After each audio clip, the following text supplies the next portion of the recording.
Minister please അപ്പുറത്ത് ബഹളം ഉണ്ടാക്കിയല്ല minister പറയുന്നത്. എല്ലാവരും മിനിസ്റ്റർ ഉണ്ടാകുന്നുള്ളതുകൊണ്ട് അതുപോലെ പ്രതിപക്ഷ നേതാവും പറഞ്ഞു, ഇവിടെ ആരും തന്നെ അംഗനവാടി വർക്കേഴ്സിനോ ഹെൽപ്പേഴ്സിനോ സമരത്തെയോ അപലപിക്കുകയല്ല ചെയ്യുന്നത്. അങ്ങേപോലെ പരിണതപ്രജ്ഞനായിട്ടുള്ള ദീർഘകാലത്തെ അനുഭവമുള്ള ഒരു നേതാവിന് അറിയാൻ കഴിയും ആ അവതരണത്തിനകത്ത് ഈ പ്രശ്നങ്ങളൊന്നും ഉന്നയിക്കപ്പെട്ടിരുന്നില്ല.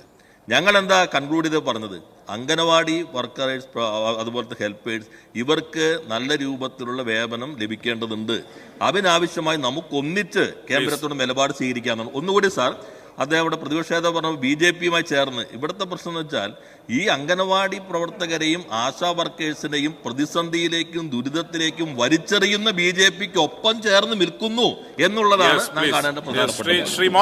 Shri Mons Joseph point clear. നിങ്ങൾ വാക്കൗട്ട് ചെയ്തല്ലോ. Please Mons Joseph please walkout ചെയ്ത് പിന്നെന്ത് പ്രശ്നം? യെസ് വാക്കൗട്ട് ചെയ്തു. ശ്രീ മോൻസ് ജോസഫ് അത് പിന്നെ വന്ന് പറഞ്ഞു. Yes Shri Mons Joseph walkout എടുത്ത് ഇറങ്ങിപ്പോയി. അതിന്റെ നടുക്ക് KPA മജീദ് അദ്ദേഹം വാക്കൗട്ട് പുസ്തകം നടത്തി. പക്ഷെ ബഹുമാനപ്പെട്ട മന്ത്രി പിന്നെയും മറുപടി പറയുവാണെങ്കിൽ പിന്നെ അദ്ദേഹം വീണ്ടും പറയണ്ടേ? ന്യായമായ കാര്യമാണ് സാർ. ഞാൻ ഗവൺമെന്റിന്റെ ഈ നിലപാടിൽ ശക്തമായി പ്രതിഷേധിക്കുന്നു സാർ. ഇവിടെ അംഗൻവാടി ജീവനക്കാരുടെ ആനുകൂല്യങ്ങൾ വർദ്ധിപ്പിക്കണം എന്ന ആവശ്യം ഉന്നയിച്ചുകൊണ്ട് അവർ സമരം ചെയ്യുന്നു. ആ സമരത്തിന് ആധാരമായ വിഷയങ്ങൾ ഗവൺമെന്റ് പരിശോധിക്കണമെന്ന് വ്യക്തമായ നോട്ടീസ് നൽകിയിരിക്കുന്നു.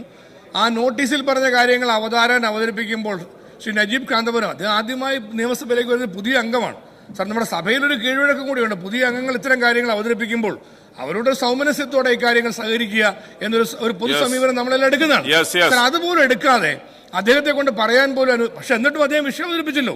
വിഷയത്തിൽ രാഷ്ട്രീയം കാണുന്നതാണ് ഗവൺമെന്റ് ചെയ്തത് സാർ. ഇവിടെ ഞങ്ങൾ വ്യക്തമായി പറയുന്നു, 2 സമരങ്ങൾ സെക്രട്ടേറിയറ്റ് പഠിക്കാൻ നടക്കുക.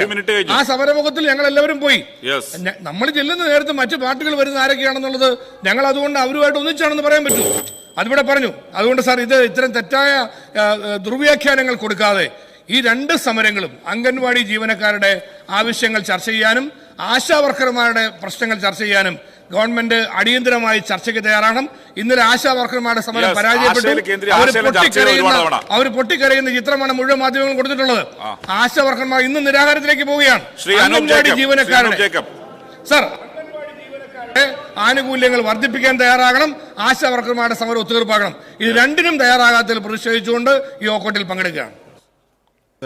ആശാ വർക്കർമാരുടെയും അംഗനവാടി ജീവനക്കാരുടെയും വിഷയങ്ങളെ സർക്കാർ പൂർണ്ണമായ ഗൗരവത്തിലെടുക്കുന്നില്ല എന്നുള്ളത് തന്നെയാണ് സാർ. ഇന്ന് ഇവിടെ ഈ വിഷയം അവതരിപ്പിച്ചപ്പോൾ തന്നെ ആ ബെഞ്ചുകളിൽ നിന്ന് ഉയർന്ന ശബ്ദം അതിലേക്കാണ് വെളിച്ചം വീശുന്നത് സാർ. ഇത്രമാത്രം അസഹിഷ്ണുത ഈ ഏറ്റവും അടിസ്ഥാന ജനവിഭാഗങ്ങളിൽ നമ്മുടെയൊക്കെ പ്രദേശങ്ങളിൽ ഏറ്റവും കഠിനാധ്വാനം ചെയ്യുന്ന 2 വിഭാഗങ്ങളാണ് ആശാ വർക്കർമാരും അംഗനവാടി ജീവനക്കാരും. നമ്മുടെയൊക്കെ പ്രദേശങ്ങളിൽ അവർ ഉന്നയിക്കുന്നത് ന്യായമായ ആവശ്യമാണെന്ന് തിരിച്ചറിവ് ഗവൺമെന്റ് ഉണ്ടാവണമെന്ന റിക്വസ്റ്റാണ് എനിക്ക് വെക്കാനുള്ളത്. അവരുടെ വിഷയങ്ങളാണ് നിയമസഭയിൽ അവതരിപ്പിക്കുന്നത്. ആ വിഷയങ്ങളെ സഹിഷ്ണുതയോടെ മനസ്സിലാക്കാനും അനുഭാവപൂർവ്വം അതിലേക്ക് കടക്കുവാനും ഗവൺമെന്റ് തയ്യാറാവണം.